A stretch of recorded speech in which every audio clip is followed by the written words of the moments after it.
Hemos estado estudiando evidencias de una fe verdadera.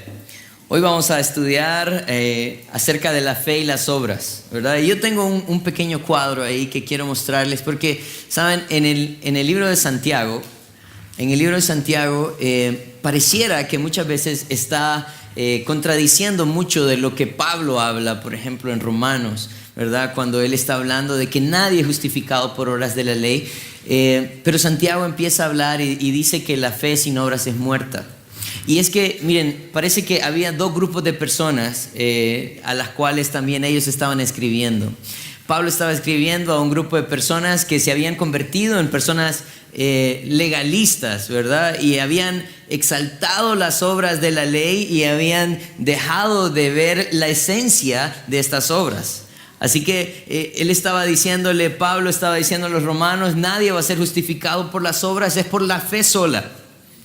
Pero también en Santiago parece que está escribiendo a otro grupo de personas que se habían olvidado de la fe y se habían olvidado de la fe y habían enfocado su vida, se habían olvidado de las obras y habían enfocado su vida en simplemente decir que tienen fe. Pero la verdad es que la fe verdadera es una fe que obra. Es una fe que obra. Y yo quiero que nosotros tengamos esto bien claro, porque la verdad es que hay dos tipos de fe. Y ustedes van a decir, bueno, Daniel, ¿qué pasa? No, es cierto, hay dos tipos de fe. Hay una fe falsa y hay una fe verdadera. Y esta mañana vamos a hablar acerca de la fe y las obras. Así que el título de esta mañana se llama La fe que obra. Vamos a empezar entonces a estudiar estos versículos, pero antes de eso voy a pedirles que inclinen su rostro y vamos a tener un momento de oración. Vamos a orar. Padre, queremos en esta mañana poder abrir tu palabra y poder, Señor, ver claramente de qué se trata tener fe. ¿Qué requiere, Señor, de nosotros el decir que hemos creído en ti? ¿A qué nos lleva? ¿Qué actitud debemos de tomar, Señor? Señor, también en esta mañana queremos estudiar aquellos aspectos importantes de aquellos que decimos tener fe, pero no hay evidencia de ella. Líbranos, Señor. Queremos aprender de tu palabra cuál es la verdad para nosotros. Y ayúdanos, Señor, a evaluarnos también para poder honrarte, para poder glorificarte, Señor, en cada día de nuestra vida. Dejamos este tiempo en tus manos. En tu nombre santo oramos. Amén. Vamos a ir entonces al libro de Santiago, capítulo 2, versículos 14 al 20. Vamos a leer esta primera parte. Y vamos a ver, parece que Santiago está tratando de llevarnos a ver cómo funciona una falsa fe. Cómo o qué aspectos tiene una falsa fe. Y miren lo que dice el versículo 14. Dice, hermanos míos, ¿de qué aprovechará si alguno dice que tiene fe y no tiene obras? ¿Podrá la fe salvarle? Y si algún hermano o hermana están desnudos y tienen necesidad del mantenimiento de cada día, y alguno de vosotros dice, id en paz, calentaos y saciaos, pero no le dais las cosas que son necesarias para el cuerpo, ¿de qué aprovecha? Así también la fe, si no tiene obras, es muerta en sí misma. Pero alguno dirá, tú tienes fe y yo tengo obras. Muéstrame tu fe sin tus obras, y yo te mostraré mi fe por mis obras. ¿Tú crees que Dios es uno? Bien haces. También los demonios creen y tiemblan. Mas, ¿quieres saber, hombre vano, que la fe sin obras es muerta? Vamos a pararnos ahí, vamos a ver estos primeros versículos. Y miren, parece que Santiago está llevándonos a tres aspectos importantes a reconocer de cómo funciona la falsa fe. En primer lugar, en el versículo 14 dice, hermanos míos, ¿de qué aprovecha si alguno dice?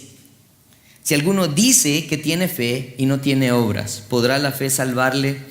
Cuando él está hablando de esta persona que dice tener fe, está hablando de una persona que hace una confesión vacía. Alguien que carece de evidencias en lo que dice. Él está diciendo, si alguno dice que tiene fe y no tiene obras, ¿podrá esta fe salvarle? Y es que miren, nosotros podemos decir muchas cosas que no necesariamente sintamos, muchas cosas que no necesariamente vivamos y muchas cosas que no necesariamente hacemos. Y las podemos decir.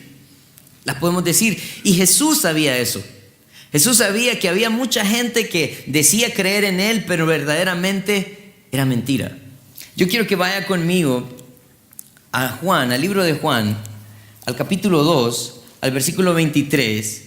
Y miren, Jesús acababa de purificar el templo y de enseñar y de hacer milagros, y lo que está diciendo en el versículo 23 dice: estando en Jerusalén en la fiesta de la Pascua, muchos creyeron en su nombre viendo las señales que hacía.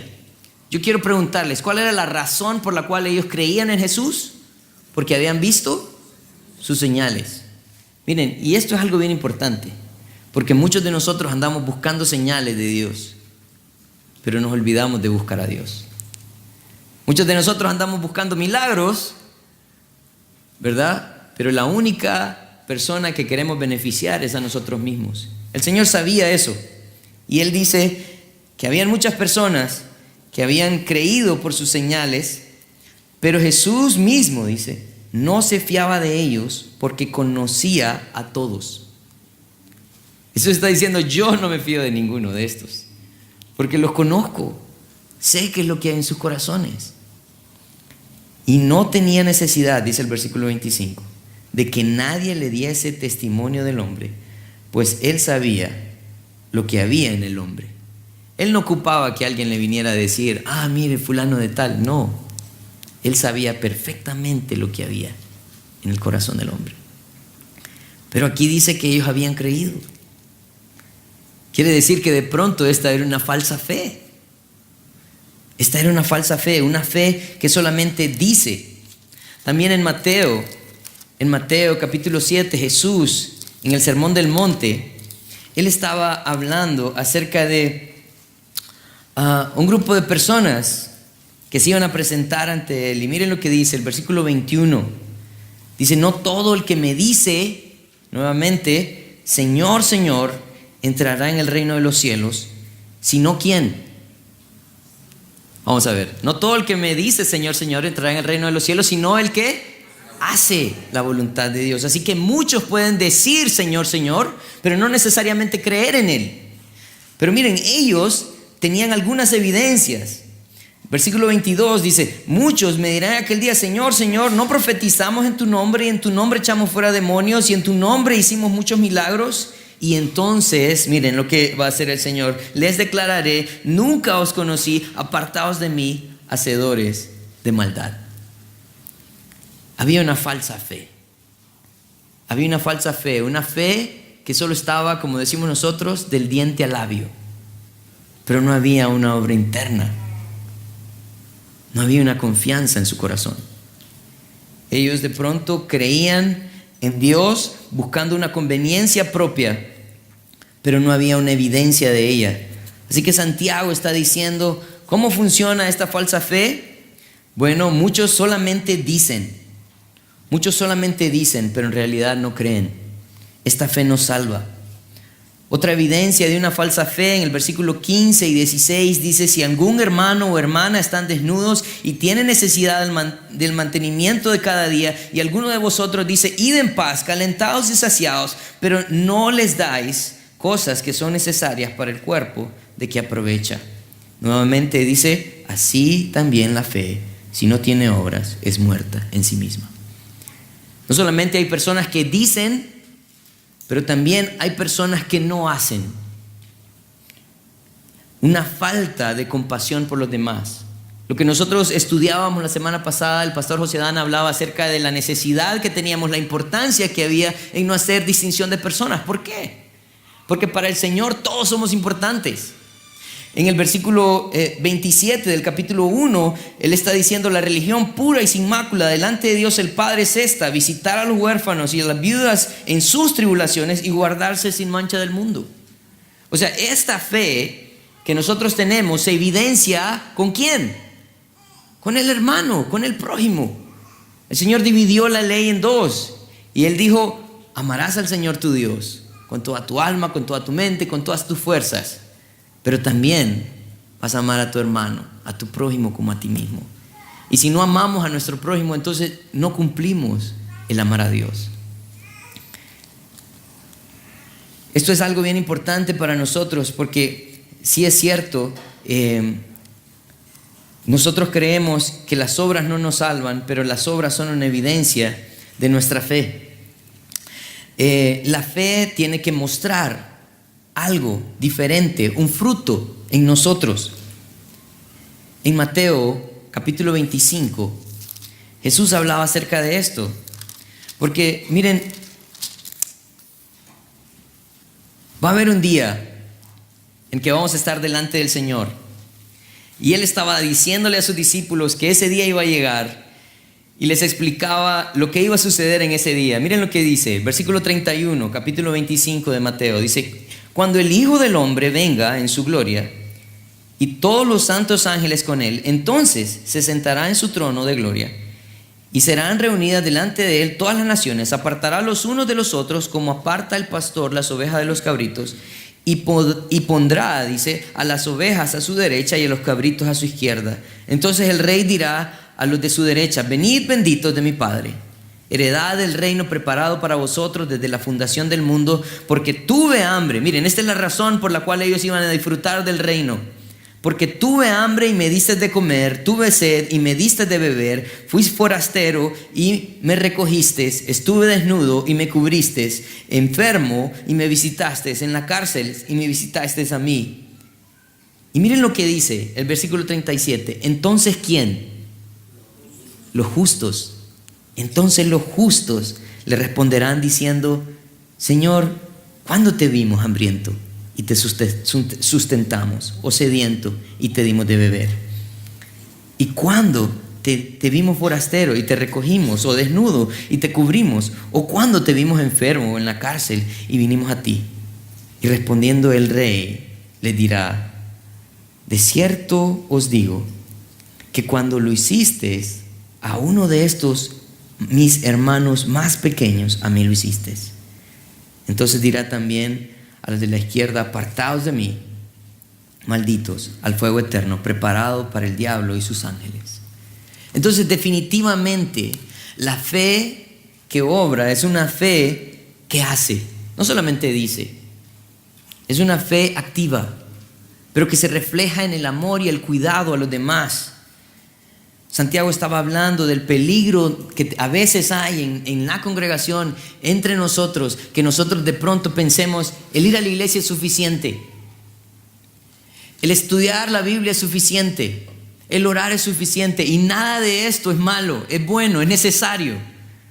Pero esta relación con Dios debe de reflejarse también en el cuidado, en las necesidades del otro. No solamente dice, no hace, sino que verdaderamente no cree. Si volvemos al capítulo 2 de Santiago, en el versículo 18, parece que está él narrando una conversación y dice, pero alguno dirá, tú tienes fe y yo tengo obras. Así que estas personas que creían tener fe, ellos decían, bueno, hay fe, pero yo tengo obras. O yo fe, tú obras. Pero Santiago está explicando esto y está diciendo lo siguiente. Dice, muéstrame tu fe sin tus obras, y yo te mostraré mi fe por mis obras. ¿Tú crees que Dios es uno? Bien haces. También los demonios creen y tiemblan. Mas, ¿quieres saber, hombre vano, que la fe sin obras es muerta? Lo que está hablando aquí es que de pronto hay personas que tienen falta de convicción. Ellos no tienen verdades arraigadas. Ellos solo tienen pura información. Pura información. Ellos no creen que es necesario que su fe sea evidente, porque ellos han reconocido y creen que eso está bien. Pero definitivamente Santiago está diciendo, no puede haber una evidencia, no puede haber una fe sin evidencias.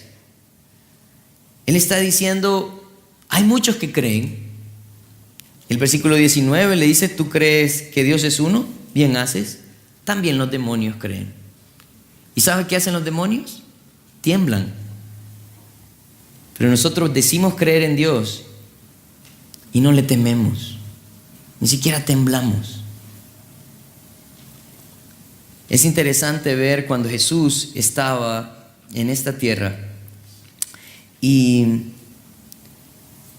Y en el libro de Mateo, capítulo 8, versículo 29, vemos la historia del endemoniado de Gadareno.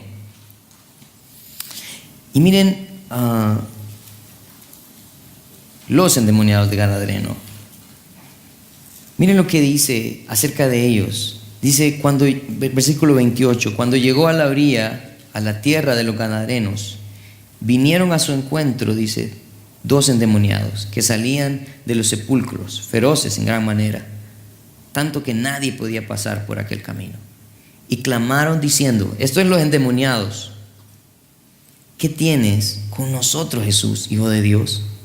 ¿Has venido acá para atormentarnos? Dice, antes de tiempo. O sea, los demonios tienen claridad de que el Señor un día los va a juzgar. Los demonios tienen claridad de quién era Jesús y su autoridad. Los demonios iban delante del Señor temblando, diciéndole, no es tiempo todavía, Jesús. Dice el versículo 30, dice, estaban, paseando lejos de ahí un hato de muchos cerdos, y los demonios le rogaron, miren, diciendo, si nos echas fuera, permítenos ir a aquel hato de cerdos.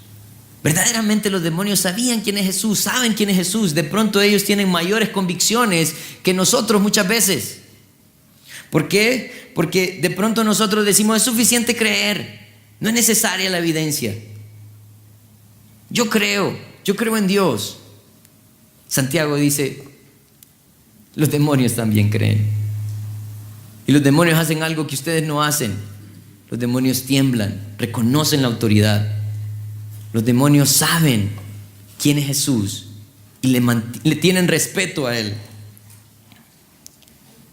El versículo 20 dice, ¿mas quieres saber, hombre vano? Nuevamente usa esta frase, que la fe sin obras es muerta. Así que definitivamente lo que está tratando de decirnos Santiago en estos primeros versículos no es que nosotros somos salvos por las obras, pero sí definitivamente Él está tratando de llevarnos a entender que la fe se evidencia en una manera de vivir distinta.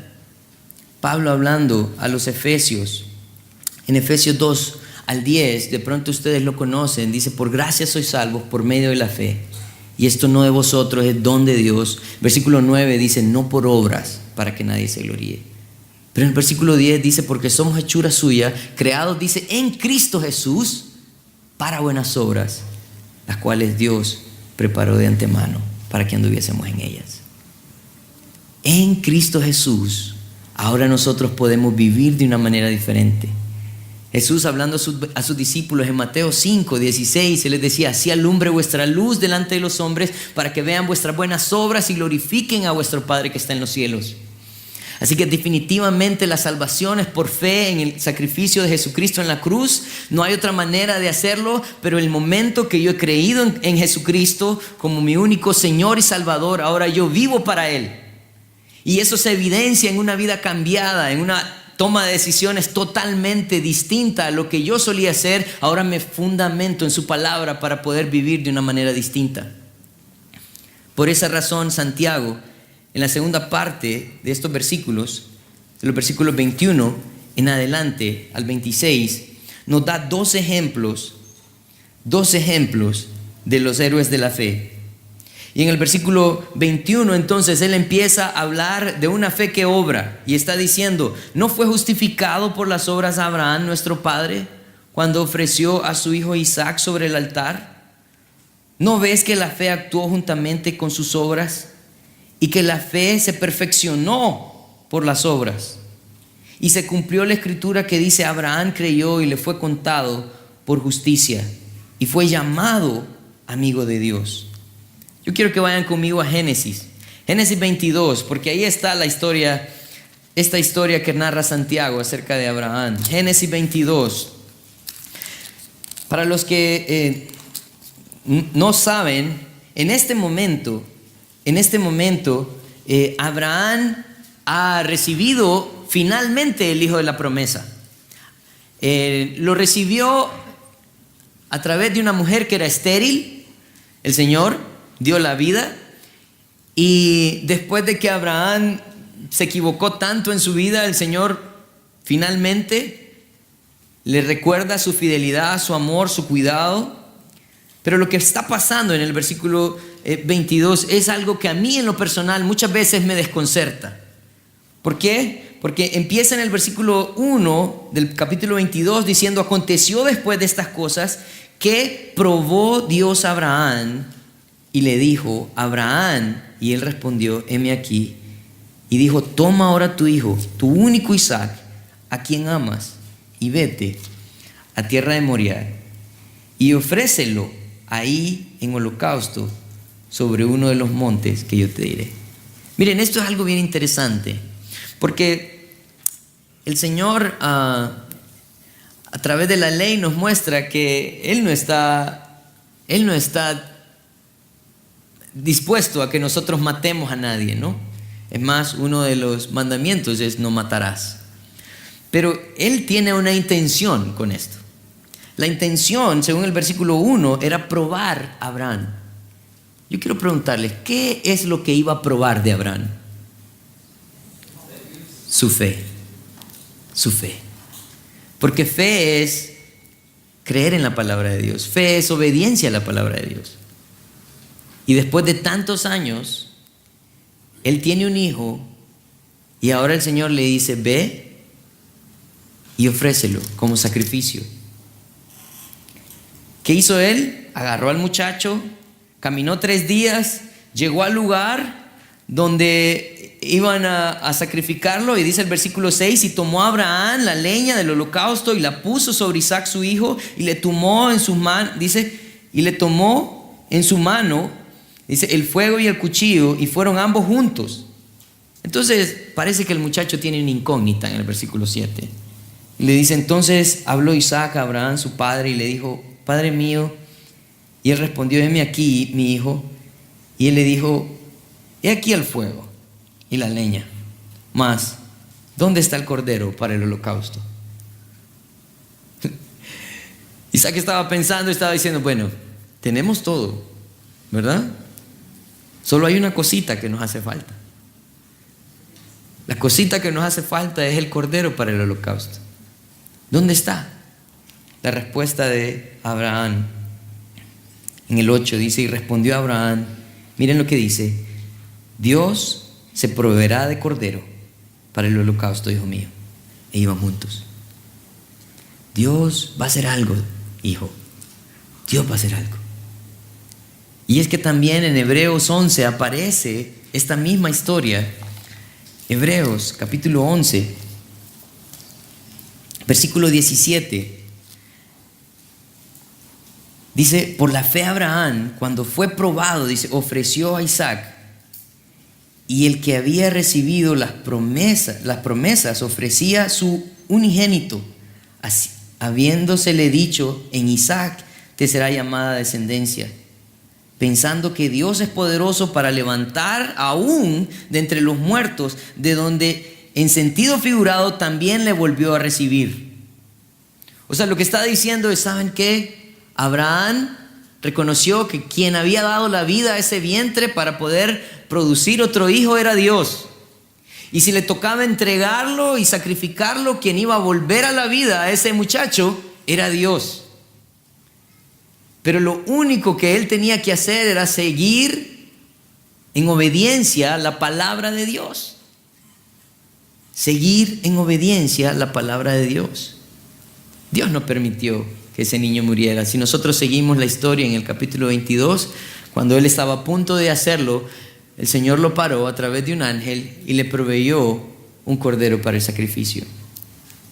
Pero podemos ver entonces cómo el Señor perfeccionó la fe de Abraham al punto donde él iba a obedecer todo lo que el Señor le dijera. El Señor hizo la obra. Así que vemos que necesitamos tener un fruto a través de nuestra fe.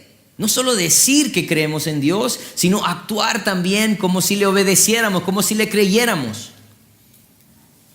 también en el capítulo 2 de Santiago, no solamente da el ejemplo de Abraham, sino que también usa Rahab, la ramera. Miren, y esto es algo bien importante que yo quiero que ustedes lo analicen. Él utiliza a Abraham como el padre de la fe, aquel a quien Jehová mismo habló y sacó de Ur de los Caldeos, como un ejemplo y padre de nuestra fe. Pero también Santiago está usando a Rahab, una prostituta, que no fue Dios quien le habló, sino que Rahab había escuchado de Dios. Lo que quiere decir esto es que todos podemos obedecer, ya sea que el Señor te hable directamente a través de su palabra o simplemente hayas escuchado de personas. Puedes llegar a tener una fe genuina, una fe que te lleve a la obediencia. Quiero llevarlos a la historia de Rahab en Josué capítulo 2. Josué capítulo 2. Y miren cómo obró la fe en la vida de Rahab. Josué 2, y vamos a empezar en el versículo 8. Hasta este punto habían llegado un grupo de espías y Rahab había escondido a estos espías. El rey se dio cuenta que los espías estaban en la casa de ella, pero miren, ella los esconde, y en el versículo 9 ella empieza a darles razones por las cuales ha hecho esto ella. Dice, versículo 9: sé que Jehová os ha dado esta tierra porque el temor de vosotros ha caído sobre nosotros, y todos los moradores del país ya han desmayado por causa de vosotros. Porque hemos, dice, oído que Jehová hizo caer las aguas del Mar Rojo delante de vosotros cuando saliste de Egipto, y lo que habéis hecho a los dos reyes de los amorreos que estaban al otro lado del Jordán, a Sehón y a Og, y a los cuales, dice, habéis destruido. Oyendo esto, ha desmayado nuestro corazón, ni ha quedado más aliento en hombre alguno por causa de vosotros, porque Jehová vuestro Dios es Dios arriba en los cielos y abajo en la tierra. Estas son las palabras de Rahab, una prostituta. Estas son las palabras de una mujer que no había escuchado la voz de Dios, pero había escuchado el testimonio de un Dios verdadero. Ese testimonio hizo que cuando llegasen a visitarlo, cuando la llegaran a visitar estos hombres, ella los atendiera y los protegiera, porque tenía claro de parte de quién venían ellos. Una fe que no obra es una fe muerta. Si usted dice tener fe, actúe como lo que está diciendo. Si usted tiene el conocimiento mero no lo va a salvar.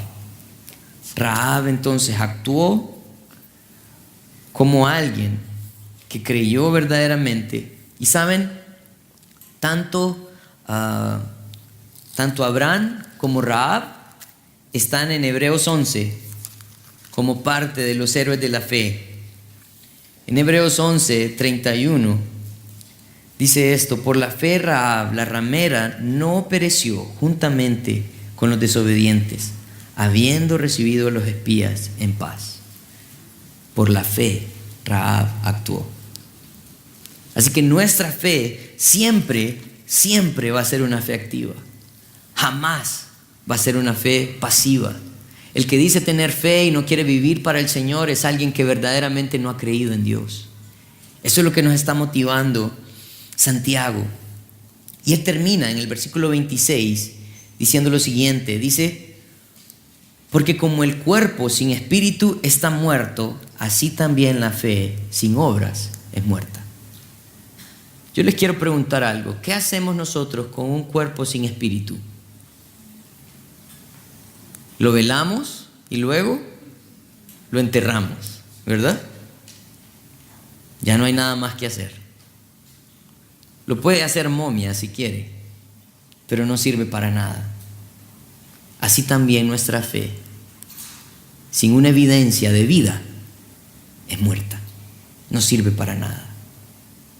Yo quiero terminar con unas cuantas conclusiones.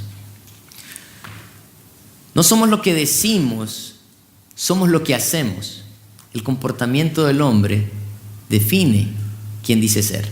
Esto lo dijo un científico, no son mis palabras, no soy tan inteligente. Pero tiene mucho sentido lo que él estaba diciendo. Recuerden entonces que somos salvos por la fe y esta fe me lleva a hacer todas las buenas obras que Él preparó para mí. Eso es lo que estábamos estudiando en Efesios 2, 8 al 10. Un cuerpo sin espíritu, solo queda enterrarlo. Una iglesia sin evidencias de su fe, solo podemos hacer lo mismo. Esas sí son mías, con la ayuda del versículo. Nosotros como iglesia tenemos una responsabilidad. La responsabilidad que tenemos es de ser testimonio al mundo. Si usted tiene 10, 5, 15, 20 años en la iglesia y nadie sabe que es cristiano, preocúpese, porque de pronto usted ha sido víctima de una fe muerta, de una falsa fe. Nuestra fe nos lleva a vivir de una manera diferente. Nos lleva a dar testimonio, como decía Mateo 5:16, que la gente nos denomina como hijos de Dios no por lo que decimos, sino por la manera en que vivimos. Vamos a tomar la Santa Cena esta mañana y saben, en la institución de la Santa Cena, el Señor también, inspirando a los hombres de Dios, hacía una advertencia. En 1 Corintios 11, versículo 27, dice: de manera que cualquiera que comiere de este pan o bebiere de esta copa del Señor indignamente será culpado del cuerpo y de la sangre del Señor. Por tanto, dice, pruébese cada uno a sí mismo y coma así del pan y beba de la copa. El deseo del Señor no es que usted no tome de la cena del Señor, sino que se examine, que pruebe a la luz de la palabra si usted está viviendo para el Señor o no. Y si no, examínese, ore, pídale al Señor. Vamos a tomar un tiempo y vamos a orar. Y le vamos a pedir al Señor que nos ayude a examinar nuestra vida y también le vamos a pedir que nos ayude a vivir para Él de una manera diferente. Vamos a orar. Padre, queremos en esta mañana, al ver que las evidencias de una fe verdadera es la manera de vivir, es la manera de actuar, es la manera en lo que yo veo a los demás. Señor, queremos también venir y recordar tu muerte y tu sacrificio por nosotros, que hiciste exactamente eso. Te apiadaste de un grupo de pecadores que no tenían esperanza, que estaban desnudos, que tenían hambre, que no tenían, Señor, nada más que una condenación. Pero tú viniste a nosotros, Señor, para darnos salvación, para darnos vida, para darnos tu pan, para darnos de tu agua. Ayúdanos, Señor, en esta mañana a examinar nuestras vidas, a reconocer la necesidad que tenemos de ti, Señor, y arrepentirnos de nuestros pecados. Queremos tomar el pan, queremos tomar la copa, recordando tu sacrificio, anhelando también, Señor, encontrar en ti el hecho de ser dignos de ese sacrificio también. Gracias, Señor. Tu nombre es santo.